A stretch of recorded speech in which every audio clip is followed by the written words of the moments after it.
افسانہ زندگی جی لیتے ہیں از قلم رمشا ریاض۔ انتصاب ان شخصیت کے نام جنہوں نے تعلیمی نظام سے لڑنے کے بجائے زندگی ختم کر دی۔ پیش لفظ جنوری 2026۔ اس افسانے کو لکھنے کا مقصد ہر اس شخص کو ہیل کرنا ہے جو تعلیمی پریشر کا شکار ہے۔ نہ جانے کتنے چراغ بجھ گئے ہوا کے ٹکراؤ سے۔ ہر اس پھول کے نام جس نے اپنی زندگی چند نمبروں یا سیٹ کے پیچھے گنوا دی۔ میں شرمندہ ہوں کہ کاش پہلے اس موضوع پہ قلم اٹھا لیتی تو شاید کچھ افادہ ہوتا۔ آپ کی دعاؤں کے مستحق رمشا ریاض۔ بس ایک فیصلہ، ایک کنارہ، ایک آخری قدم۔ ایک اندھیرے میں ڈوبا ہوا کمرہ تھا جہاں کتابوں کی میز پہ ایک لیمپ لائٹ آن تھی۔ میز پر اوپر نیچے ترتیب سے کتابیں رکھی ہوئی تھیں۔ پینسل باکس میں رنگ برنگے پین تھے۔ کچھ کاغذ ادھر ادھر پہ ترتیبی سے پڑے تھے۔ میز پہ کسی نے سر رکھا ہوا تھا۔ اس نے سفید شرٹ پہن رکھی تھی۔ بال روشنی میں چمک رہے تھے۔ وہ ہانپ رہا تھا، لمبے لمبے سانس لے رہا تھا۔ کمرے کے کارنر میں میز وزن کا بوجھ سہتے سہتے ہل رہی تھی۔ کمرے میں ایک عدد پنکھا تھا۔ یہ عام پنکھوں کی طرح ہی تھا، مگر ایک چیز جو عجیب تھی وہ اس سے لٹکتی ایک رسی تھی۔ اس کے این نیچے ایک چھوٹا سا سٹول تھا۔ سانسوں نے تو ترتیب نہ پکڑی۔ لڑکے نے ضبط سے سر اٹھایا۔ پسینے کی ایک قطار پیشانی سے ہوتے ہوئے گردن تک کا سفر کر کے شرٹ میں پیوست ہو گئی۔ ایک دم وہ لڑکا اٹھا۔ لگ بھگ 22-23 سال کا لڑکا، قد تقریباً 5 فٹ 7 انچ ہوگا۔ چھوٹے چھوٹے برابر کٹے ہوئے بال۔ وہ درمیانی شکل و صورت کا خوبصورت لڑکا تھا۔ وہ ہارے قدموں کے ساتھ آگے بڑھا۔ چہرے پہ خوف تھا، ہاتھوں میں لرزش تھی۔ ٹاپر تھا۔ اس کے ساتھ کیوں ہوا؟ وہ تو ڈیزرو کرتا تھا۔ اس کے کانوں میں پست آوازیں اس کے بڑھتے قدموں کے ساتھ تیز ہونے لگیں۔ صرف ایک سیڑھی ہی تو تھی ماویہ۔ نہیں ملی تو کیا ہوا؟ آگے اور بھی موقع ملیں گے۔ کسی صنف نازک کی آواز سے اس کے قدم رکے۔ وہ عین اس جگہ پہنچا جہاں اس نے اپنی موت کا سامان تیار کر رکھا تھا۔ اس نے ایک نظر پنکھے کو دیکھا، آنکھیں زور سے میچیں۔ اس کی بڑھتی غیر حاضری اسے امتحان میں سے خارج کروا رہی تھی۔ اسٹاف روم میں پروفیسرز کے سامنے وہ کسی قیدی کی طرح ہاتھ باندھے کھڑا سلواتیں سن رہا تھا۔ کس قسم کی تذلیل ہو رہی تھی اس کی؟ کیا بچے اس سلوک کے مستحق تھے؟ اب باپ کی یونیورسٹی ہوتی تو بات الگ تھی ماویہ بیٹا، پر کیا ہے نا، یہ یونیورسٹی ہے، یہاں کچھ رولز ہیں۔ ایک پروفیسر نے استحاضہ سے اس کی رپورٹ اس کے سامنے پھینکی۔ سارے پروفیسر ہنسنے لگے۔ ماویہ نے ضبط سے مٹیاں بھینچ لی۔ ستا ٹوٹا۔ اس نے آنکھیں کھولی۔ اس نے رسی کی طرف دیکھا، پھر سٹول کی طرف۔ ہاں، وہ مر جائے گا، قصہ ختم۔ اس کی سوچوں نے ٹھکانہ نہیں پکڑا تھا کہ دروازے پہ پھر دستک ہوئی۔ بھائی، امی انتظار کر رہی ہیں۔ یہ روزینہ تھی، اس کی بہن۔ امی؟ اس نے خشک ہونٹوں پہ زبان پھیری، دونوں ہاتھوں سے اپنے شانے دبوچے۔ گزرا وقت آنکھوں کے سامنے گردش کرنے لگا۔ ماویہ، او ماویہ، دیکھو بیٹا، تمہارے ابا تمہارے لیے کیا لائے ہیں۔ ماویہ، جو کتابوں میں سر دیے ہوئے تھا، ماں کی آواز سے سر اٹھایا جو کمرے میں کھڑی اسے آوازیں دے رہی تھی۔ آیا امی۔ اس نے کتابیں بند کیں جن پہ جگہ جگہ اس نے نشان لگا رکھے تھے۔ چارپائی سے اتر کر چپل پہنے اور کمرے کا رخ کیا۔ اس کے باپ کے ہاتھ میں پیچ کس تھا جس سے وہ نٹ فکس کر رہا تھا۔ ماویہ نے ایک نظر ماں کو دیکھا جنہوں نے اس کا گال کھینچ کر خود کے قریب کیا۔ باپ کی قمیض پسینے سے خستہ حال تھی، مگر اس کے چہرے کی بشاشت ظاہر کر رہی تھی کہ وہ جو کر رہا ہے اس سے جیسے کوئی بھاری اجرت ملنے والی ہے۔ ایک الگ ہی خوشی تھی۔ ابو، اس کی ضرورت نہیں تھی۔ ماویہ شرمندہ ہوا۔ ان کے حالات ایسے نہ تھے کہ وہ ان چیزوں پہ خوش ہو سکتا۔ ارے چپ کرو ماویہ، تمہارے لیے نہیں کریں گے تو کس کے لیے کریں گے؟ تم ہمارا کل اثاثہ ہو، اس کی ماں نے اسے تھپتے ہوئے کہا۔ تو میں کیا ہوں امی؟ روزینہ جو شربت لائی تھی برا مان گئی۔ تم گیندے کا پھول ہو لڑکی۔ اب کی بار باپ نے مسکرا کر بیٹی کی طرف دیکھا۔ ماویہ اب بھی شرمندہ تھا۔ اس کا باپ مسکرا کر کام ختم کرتا سیڑھی سے نیچے اترنے لگا۔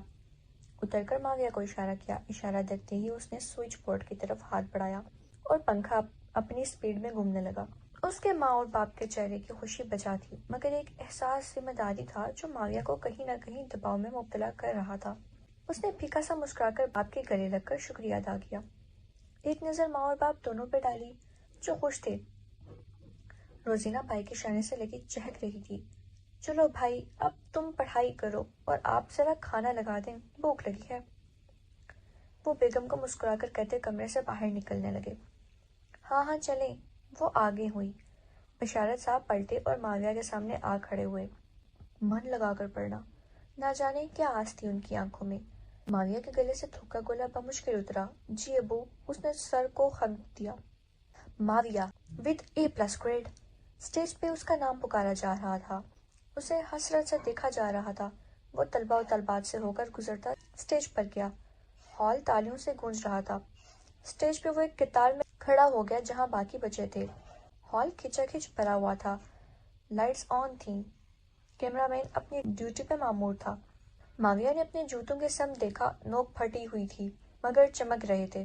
اس نے بے اختیار اپنے ساتھ کھڑے قطار میں لڑکے لڑکیوں کو دیکھا، کچھ حسد اور کچھ ہمدردی سے اسے دیکھ رہے تھے۔ ان نگاہوں میں ایک نگاہ ایسی تھی جن میں دور دور تک کینہ نہ تھا اور نہ ہی ناپسندیدگی تھی۔ وہ ہلکا سا مسکرایا۔ تمہارے کپڑوں سے زیادہ تمہاری قابلیت معنی رکھتی ہے لڑکے۔ اسے خوش بخت کی بات یاد آئی۔ اس کا نام پکارا گیا اور اسے ایوارڈ سے نوازا گیا۔ وہ پر اعتماد قدموں سے آگے بڑھا۔ تالیوں کا دور شروع ہوا۔ اس نے ہاتھ میں شیشے کا ایوارڈ پکڑا ہوا تھا۔ اس نے ایک نظر ایوارڈ کو دیکھا، پھر تمام لوگوں کو۔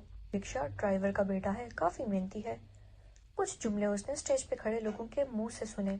امیر ماویہ، کچھ کہنا ہے؟ لڑکے نے اسے مخاطب کیا۔ اس نے سر کو خم دیا، قدم روسٹرم کی طرف بڑھائے۔ مائک میں کچھ تھر تھراہٹ ہوئی۔ السلام علیکم۔ اس نے جھجکتے ہوئے سب کی طرف دیکھا۔ اس کے ہاتھ کانپ رہے تھے۔ خوش بخت نے اسے دیکھا۔ وہ اپنے کزن کی کمزوری سے واقف تھی۔ وہ آگے بڑھی، مائک لے کر اس کے منہ کے آگے پکڑا۔ انزائٹی کی وجہ سے بہت سے لوگوں کے ہاتھ کانپتے ہیں، چیزیں تھامنے میں دشواری ہوتی ہے۔ ماویہ نے سکھ کا سانس لیا۔ کچھ زیادہ تو نہیں ہے کہنے کو میرے پاس، مگر اتنا کہنا چاہوں گا۔ میں اپنی کامیابی صرف اپنے والدین اور کچھ خاص لوگوں کو ڈیڈیکیٹ کرتا ہوں۔ مجھے اپنے باپ کے پیشے سے گھن نہیں آتی۔ اس نے اسٹیج پہ ایک نظر کھڑے اس لڑکے کو دیکھا جس نے جملہ کسا تھا۔ وہ شرمندہ ہوا۔ میں نے جتنی محنت کی اس کا ثمر میرے ہاتھوں میں ہے، مجھے اور کچھ نہیں چاہیے۔ وہ ہلکا سا مسکرایا، پھر سر کو خم دیا۔ خوش بخت نے مائک چھوڑ دیا۔ بہت شکریہ ماویہ۔ سر نے اس کے کندھے پر ڈھیلا سا ہاتھ رکھا۔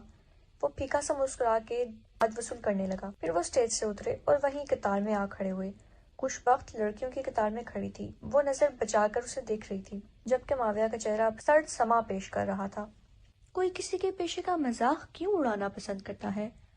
وہ سوچ سوچ کر خجل ہو رہا تھا۔ سرمنی ختم ہوئی۔ وہ گھر آیا اور سب کو ایوارڈ دکھایا۔ مجھے تم پہ فخر ہے ماویہ۔ ایک کمرے میں دو الگ جنس کھلکھلا رہے تھے اور ماویہ کے رزلٹ کارڈ کو خوشی سے دیکھتے اور جھومتے۔ ماویہ بس یہ منظر دیکھ رہا تھا۔ آنکھیں نیند میں ڈوبی ہوئی تھیں، مگر اس نے پلک جھپکنے کی ہمت نہیں کی۔ روزینہ چائے بنانے چلی گئی تھی۔ ماویہ بس وہ منظر محسوس کر رہا تھا۔ مجھے ڈر تھا کہ میری آنکھ بند ہونے تک وہ منظر دھواں ہو جائے گا۔ اس خیال سے بھی میں نے آنکھ بند نہیں کی۔ ہمارا بیٹا ڈاکٹر بنے گا۔ اس کا باپ خوشی سے جھوم رہا تھا۔ ماویہ نے ٹھنڈی سانس لی۔ ماں نے حسرت بھرا ہاتھ اس کے سر پہ پھیرا۔